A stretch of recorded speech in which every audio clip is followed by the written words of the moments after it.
Bonjour à vous les cinquièmes. On se retrouve là aujourd'hui dans cette vidéo sur les circuits électriques. On va commencer la partie sur l'électricité de la classe de cinquième. On va introduire un petit peu les notions aujourd'hui dans cette vidéo. Vous allez voir, on va faire un certain nombre de choses. Alors, la première chose qu'on va regarder ensemble, voilà, ça va être ici. Alors, vous allez voir dans ce chapitre-là, le but, ça va être de faire des petites expériences. On va voir si on peut en faire en vrai ou pas. On verra ça, hein. J'espère, hein, dans les prochaines semaines. Sinon, il y a des sites sur lesquels vous pouvez faire tout un tas de choses sous forme d'animation qui sont plutôt sympas. Je vais vous en montrer deux là aujourd'hui. Et puis, on va essayer de se débrouiller, quoi. Donc allez, le but du jeu peut-être dans un premier temps, ça va être de voir, bah tiens, si je veux allumer une lampe, bah comment je peux procéder. Comment je peux procéder? Eh ben, vous vous doutez bien qu'à un moment donné, bah, va vous falloir une lampe, hein, on imagine. Je vais prendre celle-là ici. Et puis, bah, forcément, si vous voulez allumer votre lampe, il va vous falloir une pile, un générateur, une source d'énergie. Ok, le but du jeu, ça, vous connaissez ça forcément, hein. Ça va être de brancher, hop, je vais brancher ça ici avec mon fil, et puis vous avez vu que là ça suffit pas parce qu'il vous faut forcément un deuxième fil qui ressort de la lampe pour aller sur la pile. Pour aller sur la pile. Voilà. Ok.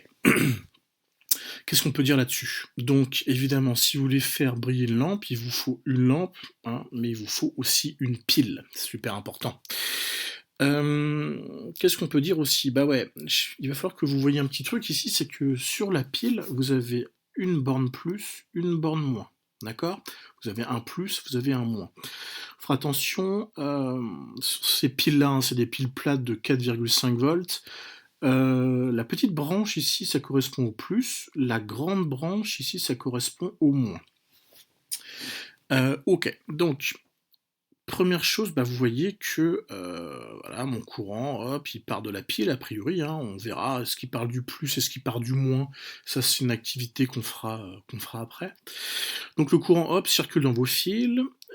Et vous avez vu que par exemple ici votre lampe, bah, il faut la brancher à deux endroits pour que ça fonctionne, hein. Si vous branchez seulement votre lampe comme ça à un seul endroit, ça marche pas. Si vous branchez votre lampe comme ça, alors je sais pas si on peut le faire sur l'animation, ouais, on peut le faire sur l'animation, bah, vous voyez que ça ne marche pas non plus, votre lampe ne fonctionne pas. Pour que votre lampe fonctionne, et bah, il faut que le courant traverse la lampe. Autrement dit, il faut brancher avant la lampe, après la lampe.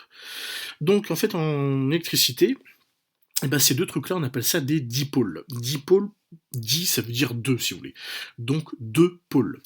Dipôle, hein, on verra ça tout à l'heure, mais ça s'écrit comme ça. Dipôle, donc deux pôles. Ça veut dire quoi? Ça veut dire que, en fait, hein, les éléments en électricité, il faut les brancher à deux endroits forcément, vous n'avez pas le choix. Donc une lampe, c'est un dipôle, hein, vous le branchez, enfin il faut le brancher à deux endroits, l'entrée et la sortie. Une lampe, c'est aussi un dipôle, hein, il faut le brancher à chaque fois à deux endroits. Voilà l'idée. Vous voyez aussi que, si je fais ça par exemple, hein, bah ouais, pour que votre lampe fonctionne, il faut que le circuit il soit également fermé, hein. Si votre circuit il est ouvert, comme ici, et ben votre courant ne circule pas. Le courant, on verra ça aussi un petit peu au cours du chapitre, enfin de voilà, de toutes les expériences qu'on va faire. Mais effectivement, hein, le courant, ça fait, si vous voulez, il faut que ça fasse une boucle. Il y a un début, il y a une fin. Et donc si je fais ça, bah, ça fonctionne pas. Par contre, si je ferme la boucle, donc là j'ai bien une boucle, hein, qui se crée entre ma pile et ma lampe. La boucle elle se crée via les fils. Donc voilà l'idée. Alors, deuxième site sur lequel je voulais qu'on aille, c'est celui-là. Je vous mettrai tous les liens, vous inquiétez pas. Donc là, c'est un petit peu pareil, hein, vous pouvez faire tout un tas de trucs. Vous avez, voilà, ma lampe. Alors là, ça fonctionne un peu différemment. Vous voyez, on peut choisir plein de choses ici. Hop, crayon, chien, bien un chien, pourquoi pas. Bon bref, vous allez voir qu'en fait avec ce site-là, on va pouvoir faire plein d'expériences. Là, juste ce que je veux vous montrer, pardon. Les fils sont ici. Hop, d'accord. Vous voyez, on peut tout bouger en fait, hein. Alors ce que je voulais, c'était montrer l'interrupteur. Hop, ici c'est un interrupteur. Alors je vais le déplacer pour qu'on le voit bien. Je vais remettre un fil ici. On va mettre une ampoule, hein, sinon ça marche pas. Vous voyez aussi l'ampoule, alors ça, bon, vous pouvez essayer éventuellement chez vous si vous avez une ampoule et une pile, mais c'est un peu compliqué, je pense. Pour que fonctionne l'ampoule, hein, vous voyez, il faut la brancher à 2 endroits différents. Ici, hein, le dessous de l'ampoule et ici le côté. Allez, je vais mettre une ampoule et puis bah, il me faut un dernier fil pour que je vais rejoindre ici au moins. Et ok, donc voilà. Ici, mon interrupteur, il est ouvert, d'accord? C'est-à-dire que le courant ne circule pas. Pourquoi? Parce que vous n'avez pas de boucle. Hein, si votre interrupteur est ouvert, vous avez vu, hein, ici, bah, le courant ne peut pas passer, ça ne fonctionne pas. Par contre, j'imagine que si je fais ça, alors comment je fais? Ouais. Voilà, donc pour fermer ou ouvrir l'interrupteur, il faut cliquer dessus. Si je ferme l'interrupteur, et ben votre courant passe, hein, en fait, hein, votre interrupteur, c'est comme s'il y avait un fil finalement, et votre courant passe ici. Donc voilà l'idée. Interrupteur ouvert, interrupteur fermé, on verra ça également. Allez, on va regarder la partie cours ici. Ce que vous devez retenir de tout ça, c'est ça. Allez, donc comment est-ce qu'on crée un circuit électrique? Et ben voilà, on utilise des dipôles, hein, ce sont des composants, lampe, fil, moteur, on verra ce qu'on va utiliser, qui possèdent 2 bornes de branchement, j'en ai parlé. Les lampes et les moteurs sont ce qu'on appelle les dipôles récepteurs, ça veut dire que hein, si vous avez une lampe toute seule, elle fonctionne pas. Si vous avez un moteur sans rien, comme ça, tout seul, il fonctionne pas. Ce sont ce qu'on appelle les dipôles récepteurs, c'est-à-dire qu'ils ont besoin de recevoir de l'énergie pour pouvoir fonctionner. Ils reçoivent de l'énergie de quoi? Et ben en fait, hein, ils reçoivent de l'énergie des piles, hein, qu'on appelle aussi des générateurs en électricité. Donc ce sont des générateurs qui... pourquoi? Parce que ce sont eux qui vont fournir de l'énergie électrique. Donc, vous voyez, hein, les dipôles, on les classe en 2 catégories, les récepteurs, les générateurs. Les générateurs, ce sont ces dipôles-là qui créent le courant électrique, hein, donc finalement ce sont les piles, ou ce qu'on appelle globalement un générateur, on verra ça aussi un peu plus tard. Et puis bah, la seconde catégorie, ce sont les dipôles récepteurs, donc c'est les dipôles qui ont besoin d'énergie pour fonctionner, les lampes, les moteurs, ce que vous voulez. Ok. Et dernière chose que je voulais, voilà, c'est un peu la base au final, c'est que si vous voulez que votre circuit fonctionne, si vous voulez, et ben forcément, première condition, votre circuit doit posséder un générateur. Hein, s'il n'y a pas de pile dans votre circuit, ben ça marche pas, forcément. Et deuxième condition, il faut que votre circuit soit également fermé. Donc j'insiste là-dessus, hein, rappelez-vous c'est ce truc-là. Hein. Ici, si votre circuit n'est pas fermé, ben, même si vous avez une pile et une lampe, ça fonctionne pas. Hein, la deuxième condition, pardon, hop. La deuxième condition, c'est que votre circuit doit être fermé pour que ça fonctionne. Ok. Alors, des circuits électriques, il y en a des simples, il y en a des compliqués. Ici, j'en vous en ai mis un relativement compliqué, ça c'est un circuit électrique, hein, d'accord.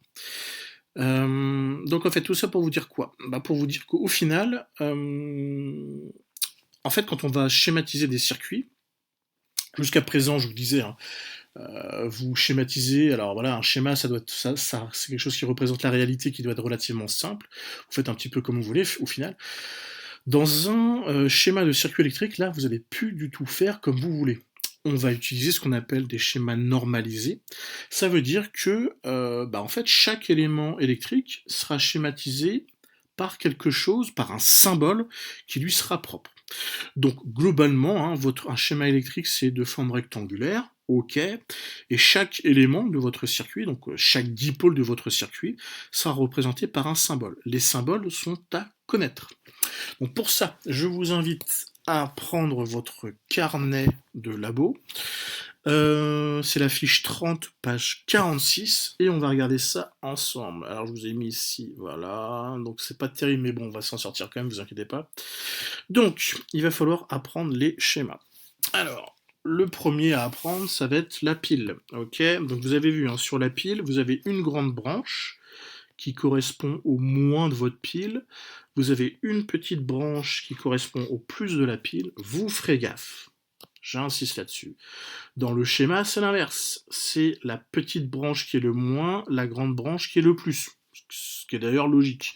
Donc, le schéma d'une pile, c'est ça. C'est une petite branche qui représente le moins, si vous voulez, de votre pile, et une grande branche qui correspond au plus de votre pile. Ok, c'est le schéma de la pile. Donc vous allez compléter avec moi. Hein. Le générateur, qu'est-ce que c'est? C'est un rond. Vous verrez, hein, souvent les symboles, c'est des ronds, avec un G à l'intérieur. Hop, je vais remettre ici mes petits traits. Hein. Et donc, souvent, on met le moins et le plus. Alors, que vous mettiez le moins ou le plus à droite ou à gauche, ça change rien. Par contre, donc le symbole d'un générateur, c'est un rond avec un G. Alors moi, vous voyez, hein, je fais ça à la main. Essayez de faire ça un peu plus proprement, vous. Les fils de connexion, c'est facile. Un fil, c'est un trait. Alors j'essaie de le faire mieux, c'est un trait. Voilà. Vous essayerez de faire ça à droit, vous. Hein. J'ai du mal avec ça. Ok, donc pile à connaître, générateur à connaître, un fil, c'est un trait. La lampe, ok, donc les lampes, vous verrez dans la plupart des circuits, vous avez des lampes. Une lampe, qu'est-ce que c'est? C'est un rond avec un X, une croix, je sais pas comment vous le dites. Donc le schéma de la lampe, c'est ça, un rond et avec un X dedans. L'interrupteur, alors l'interrupteur, ça peut être, alors soit il peut être ouvert, soit il peut être fermé. Alors l'interrupteur, je vais d'abord faire l'interrupteur ouvert. Alors l'interrupteur, souvent on met deux petits points comme ça, hop, ici, et ça, ici. Donc ça, c'est un interrupteur qui sera ouvert. Je vais essayer d'écrire, hop, oh là là, c'est magnifique. Hop. L'interrupteur fermé, alors deux petits points ici, hop, ici également, et puis en fait, bah, la barre, en fait, hein, on la baisse, au final, on a un truc comme ça. Enfin, c'est pas terrible, mais bon, on va essayer de s'en sortir quand même. Donc ça, c'est l'interrupteur fermé. Alors, vous ferez attention, parce que souvent, en fait, on confond... Bah dis donc, est-ce que j'écris mieux que d'habitude, hein c'est pas dit. Hein. Vous ferez attention, hein. Ça c'est un piège. L'interrupteur ouvert, le courant ne circule pas. D'accord? L'interrupteur fermé, là, le courant circule. Alors, on fait souvent la confusion avec le bouton, vous savez, hein, dans un matériel électrique, hein, il y a un bouton on-off. Donc on, ça marche, et puis off, ça marche pas. Donc vous ferez attention, hein, c'est pas la même chose ici, hein, mais faites gaffe, hein, un interrupteur quand il est fermé, ça veut dire que bah, la barre, si vous voulez ici, elle est fermée, et donc votre circuit il est fermé, et si le circuit il est fermé, on a dit que le courant il circule. Okay. Quand l'interrupteur il est ouvert ici, la barre ici elle est relevée, donc ça veut dire que le courant ne passe pas entre ce point-là et ce point-là. Autrement dit, le circuit il est ouvert. Quand un circuit est ouvert en électricité, et ben, le courant ne circule pas. Faites attention à ça. Allez, on a vu donc la pile, le générateur, les fils, la lampe, l'interrupteur. On va regarder le moteur. Le moteur, c'est un rond avec un M, le M de moteur. Donc le symbole du moteur, c'est ça. Hop, hop, et hop. Donc ça, c'est un petit moteur, hein, vous voyez, il y a c'est un petit rotor ici. Ok, le moteur, c'est bon. La diode aussi, on va voir ça. La diode électroluminescente, c'est la diode, vous en avez souvent sur les, je sais pas, votre télécommande ou sur votre ordinateur, là, vous avez une petite lumière qui s'allume si le courant passe, c'est ça. En fait, une diode électroluminescente, c'est un petit élément qui, quand le courant passe à travers, et ben en fait, ça émet une petite lumière.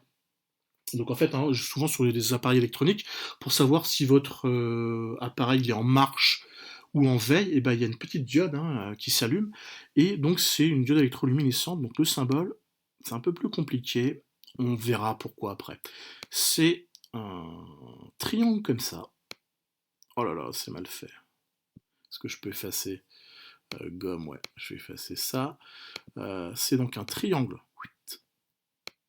Hop, comme ça, avec un trait comme ça, et deux petites flèches pour dire que ça fait de la lumière, et mes fils de connexion, ils rentrent ici, ils ressortent ici. Alors on verra, en fait, après, bon, je peux vous le dire maintenant, en fait, si le courant arrive ici, et ben le courant passe. Par contre, si le courant arrive par la droite, ici, et ben en fait, le courant ne passe pas. En fait, la diode, c'est un élément très particulier qui ne fait le courant que dans un seul sens. On verra ça un peu plus tard. Donc ça, c'est la diode électroluminescente, c'est-à-dire que quand le courant passe, hop, elle émet un peu de lumière. Par contre, si le courant ne passe pas, et ben ça émet rien du tout.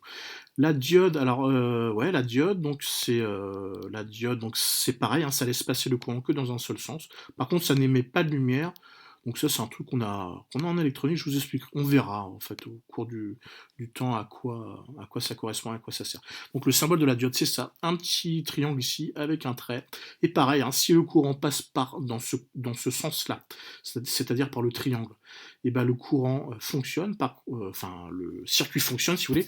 Par contre, si le courant arrive ici au niveau du trait ici, et ben le courant ne va pas passer.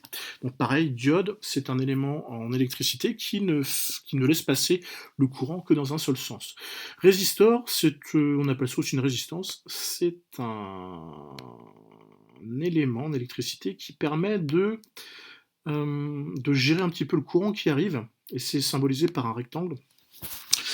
Donc en fait, hein, la résistance va un peu freiner, si vous voulez, le courant. Quand on veut, dans un circuit électrique, avoir moins de courant dans une partie, on peut mettre une petite résistance. Ça va en fait diminuer le courant, si vous voulez. Alors là, il n'y a pas d'histoire de sens. Hein, le résistor, on peut le mettre dans le sens qu'on veut, donc il n'y a pas ce souci-là, au contraire de la diode et de la diode électroluminescente. Donc voilà, 1, 2, 3, 4, 5, 6, 7, 8, 9 symboles à connaître. Donc tout ça, hein, vous devez connaître ça. Donc ces symboles-là, vous notez ça dans votre petit carnet de labo, hein, page 46. Donc ça vous servira cette année et puis les années suivantes, évidemment. C'est le but du carnet de labo, je le rappelle. Donc essayez de me faire ça bien, alors essayez de dessiner un peu plus proprement que moi. Hein. Bon, ça va. Ok, et donc on va regarder pour finir ici, sur la fiche suivante, comment est-ce qu'on schématise un circuit électrique. Donc je vous ai dit, globalement, donc votre circuit électrique, ça doit être à peu près un rectangle. Alors, ici sur mon circuit électrique, hein, c'est la page 47 ici. Vous avez une pile qui est connectée à une lampe qui est connectée à un interrupteur. Ok, donc le but du jeu, c'est de faire le schéma de ce circuit-là en utilisant donc les symboles qu'on vient de voir. Alors globalement, hein, votre circuit, c'est un rectangle, donc ici représenté ici. D'accord ? Ici là-haut, j'ai une pile. D'accord, donc alors on voit mal là sur ma photo parce que le scan il est pas terrible en fait. Mais on s'aperçoit que là, ici à droite, j'ai la borne plus, grand trait avec un petit plus. À gauche ici, j'ai le moins hein, de votre pile, donc c'est le petit trait avec un moins. Donc, en fait, qu'est-ce qu'on fait ici ? J'ai ici le symbole de la pile, c'est ça. J'ai le symbole de la lampe, c'est un rond avec une croix dedans, très bien. J'ai l'interrupteur, alors là, comme la lampe fonctionne, l'interrupteur il est fermé, le symbole de l'interrupteur fermé, on vient de voir, c'était comme ça, hein, deux petits points avec un trait qui les rejoint. Ok, donc quand vous faites le schéma de votre circuit, vous remplacez chaque élément du circuit par son symbole, donc pile, lampe, interrupteur fermé, très bien. Donc vous faites attention au sens hein, ici hein, pour la pile.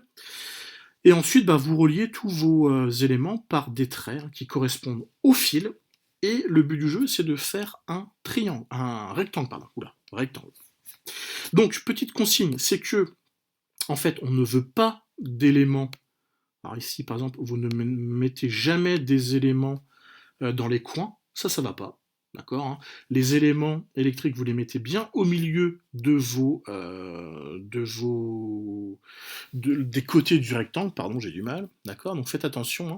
Et puis globalement, faut que votre circuit soit bien quelque chose qui soit rectangle. Donc globalement, peut-être pour exemple, allez, est-ce que je peux dessiner ici, moi?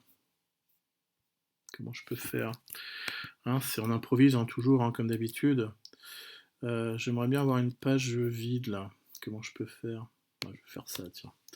Donc globalement, hein, si je sais pas, je veux un circuit électrique, donc là je sais pas, j'ai le plus de ma pile. Hop. Donc imaginez vous avez un circuit avec, je sais pas, trois autres éléments. Une lampe, un moteur et un interrupteur. Donc hop, sur le prochain côté, je vais mettre par exemple ma lampe. Imaginez vous avez un interrupteur après. Alors c'est mal fait hein, parce que j'arrive pas à faire des traits droits moi. Mais vous, il faudra faire ça à la règle, hein, c'est un petit peu mieux. Et donc, imaginez que vous avez aussi un moteur ici. Donc il y a 4 éléments, mais je mets un élément par côté, d'accord? Imaginez si on avait, je sais pas moi, 2 moteurs par exemple. Pourquoi pas 2 moteurs. Comment est-ce qu'on peut faire ça? Je vais reprendre ma gomme. Hop, hop, hop, hop. Éventuellement, vous pouvez mettre 2 moteurs sur le même côté, hein, si vous voulez, ça c'est pas un problème. Ici, je peux mettre un deuxième moteur. Hop.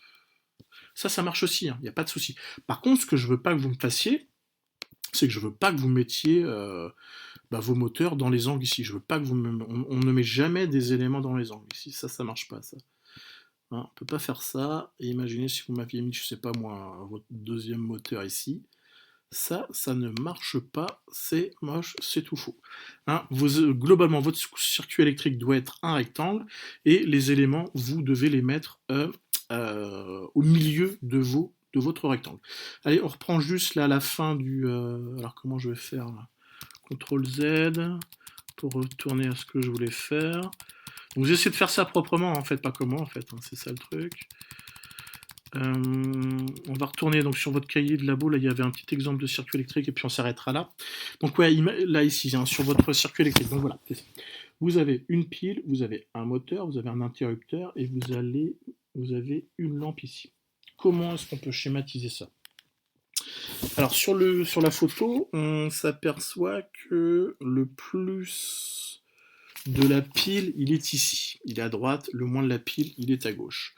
Donc le plus comme ça, hop, hop, le moins de la pile comme ça. Ok, donc on a 3 autres éléments à mettre, donc chaque élément sera sur un côté. Allez, donc ici connecté au moins, oula, j'ai mon moteur. Ok, ici je vais mettre mon interrupteur, hein, comme la lampe, enfin vous voyez, enfin on voit. Ici on voit que le moteur tourne, on voit que la lampe brille, donc ça veut dire que votre interrupteur il est forcément fermé. Hein. Donc mon interrupteur, je fais ça comme ça. Et mon troisième élément, je vais le mettre sur le dernier côté. Donc ça, c'est une lampe. Hein. Donc un rond avec un X dedans. Hop, hop, et hop. Voilà le schéma de mon circuit. Donc voilà l'idée et ce qu'il va falloir que vous sachiez faire. Allez, on s'arrête là pour aujourd'hui. À bientôt.